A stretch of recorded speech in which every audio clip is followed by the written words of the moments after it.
নমস্কার সকলকে। দেখুন আমের ফোঁটটা কত সুন্দর দেখতে লাগছে। ফোঁটের ভেতরটা ছিল বিশাল বড়। 2 ঘন্টা সময় লেগেছিল দেখতে। আমার একটা পুচকি সাবস্ক্রাইবার আছে দিয়া। পুচকি দিয়া আমাকে বলেছে আমি যেন ব্লগে ওর নামটা অবশ্যই বলি। দিয়া, তোমার জন্য রইল অনেক অনেক ভালোবাসা। খুব মন দিয়ে পড়াশোনা করো আর ফিউচারে যেন খুব উন্নতি করো। কোথাও ঘুরতে গেছি আর শপিং করব না তা তো হতেই পারে না। খুব সুন্দর সুন্দর জুতো, জুয়েলারি, রাজস্থানি চুড়ি বিক্রি হচ্ছিল। এইখানে দাম সব কিন্তু রিজনেবলই ছিল।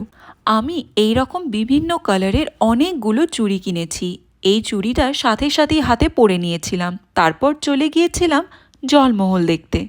জলমহল ঘোরার আগে খুব জোর খিদে পেয়ে গিয়েছিল, তাই খেয়ে নিয়েছিলাম রাজস্থানের টকঝাল মিষ্টি ফুচকা। ফুচকাটা কিন্তু দুর্দান্ত বানিয়েছিল। ভ্লগটা দেখার জন্য অনেক ধন্যবাদ। Bye bye.